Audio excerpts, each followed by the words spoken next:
जो आपने मुझ जैसे व्यक्ति को माननीय प्रधानमंत्री नरेंद्र मोदी जी, माननीय देश के गृह मंत्री अमित शाह जी, उनके साथ उनकी सहमति से मुझ जैसे व्यक्ति को आज अपनी पार्टी में शामिल होने का ये मौका दिया। मैं आभारी हूं मंच पे जो मौजूद हमारे प्रभारी अनिल बालूनी जी हैं। मैं आभारी हूं खास तौर पे प्रवेश वर्मा जी का, जो खास तौर पे इस मौके पे यहाँ पहुंचे हैं। मैं आभारी हूं अरविंद खन्ना जी का। मैं आभारी हूं मनजिंदर सिंह सरसा जी का। मैं आभारी हूं परमिंदर जी का। ये आप सबके सहयोग से आज इस बीजेपी के मंच पे नड्डा साहब की हाजिरी में बीजेपी में शामिल होने का मौका आपने दिया। धन्यवाद नड्डा साहब। आप सभी ये कोई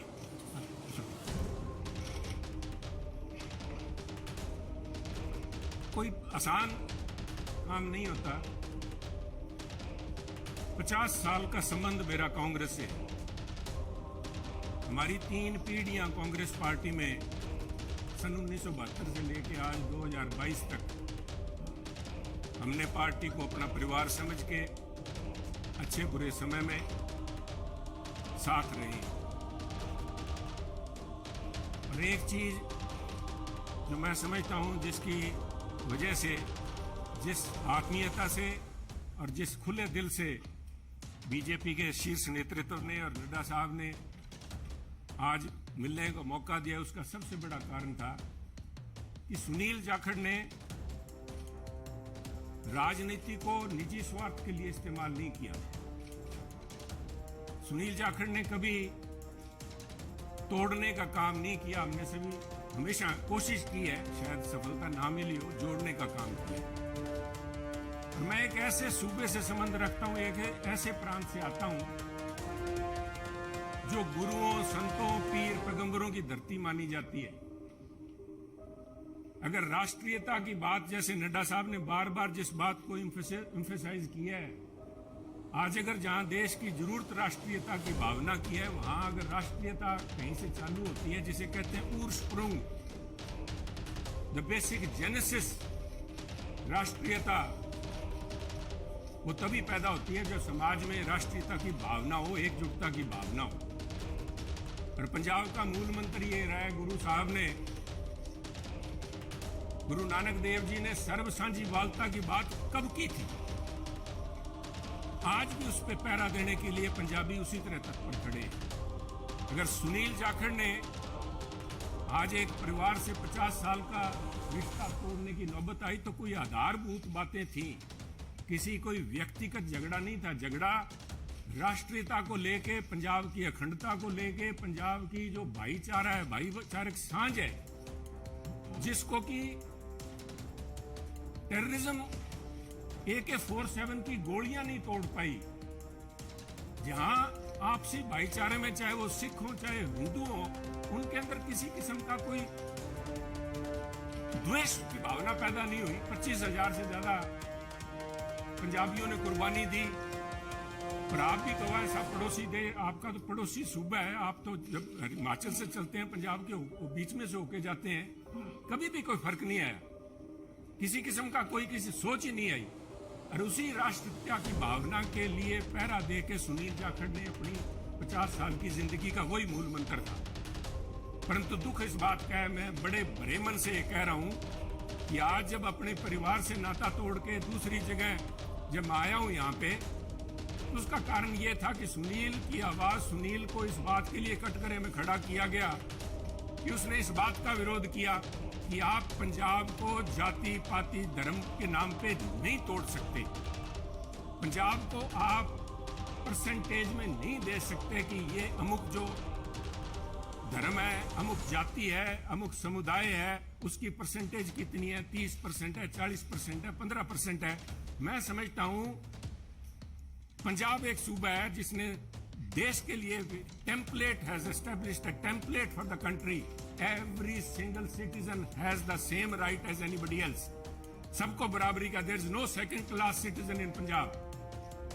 और इस भावना को लेके पंजाब अग्रणी सूबा रहा है, चाहे वो हमने देश की सीमाओं पे लड़ाई लड़ी है, चाहे देश के विकास में, हर सूबे प्रांत में पंजाब ने अपना नाम कमाया है।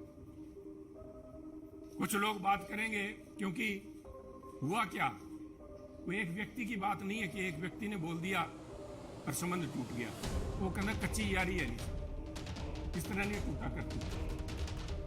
ये कोई शीशा नहीं है जो 50 साल का संबंध है। कहते हैं कोई शीशा नहीं है कि पहले हम इंसान हैं, हमने रिश्तों को निभाया है असूलों की तरह, पर जब असूल ही टूट जाए, जब हम अपने सिद्धांत से हट जाएं, अपनी आइडियोलॉजी से हट जाएं, तो मैं समझता हूं this is a right time to have a rethink. उसको सारा सोचना पड़ता है कि हम जा किस तरफ रहे हैं, आज किस तरफ बढ़े जा रहे हैं। तो उसको लेके मैं समझता हूं कि निर्णय लिया गया। और क्यों निर्णय लिया गया, बीजेपी के पास मैं क्यों बीजेपी के आपके यहाँ आज मंच पे बैठा हूं।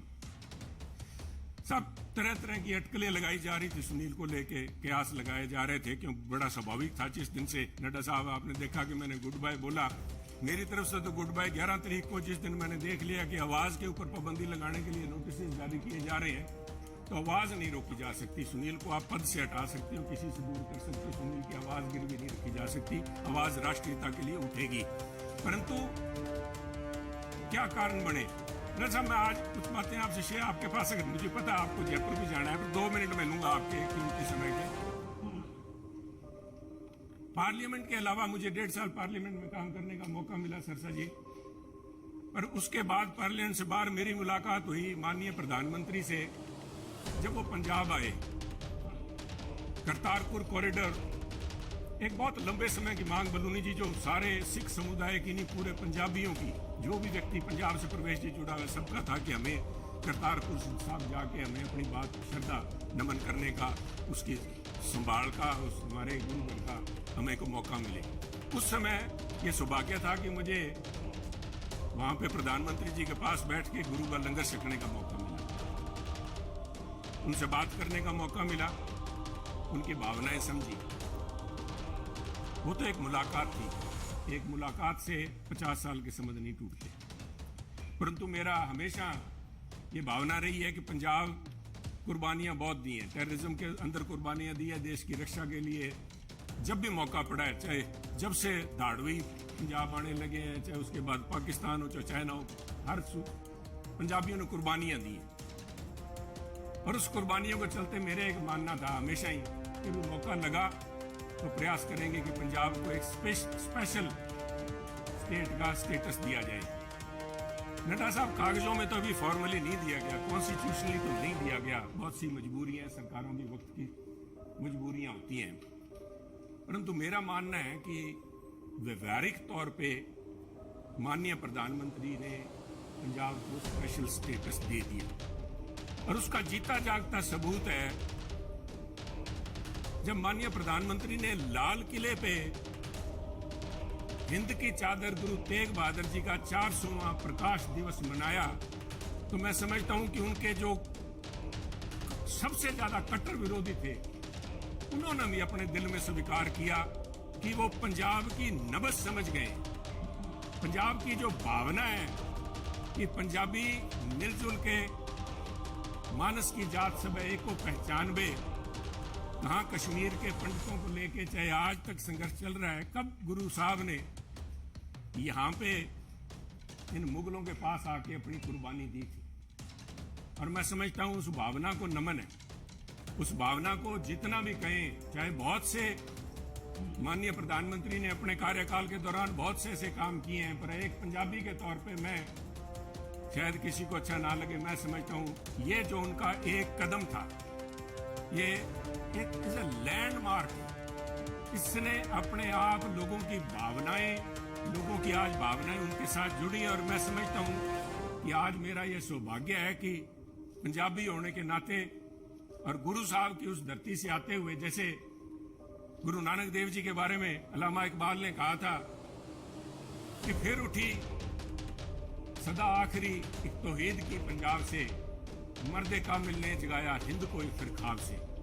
आज मैं समझता हूँ फिर वही भावना पंजाब से लेके यहाँ पे उस भावना, उस अलग की, उस ज्योति की एक, उसको लेके मैं आज बीजेपी में आया हूँ। और मैं समझता हूँ कि आप लोगों के सहयोग, आपके मार्गदर्शन, माननीय प्रधानमंत्री अमित शाह जी के मार्गदर्शन में अगर मैं रत्ती भर भी देश में और पंजाब के लिए उस अखंडता को कायम रखने में कामयाब होता हूं तो मेरा जीवन सार्थक मैं मानूंगा। आपका बहुत बहुत धन्यवाद।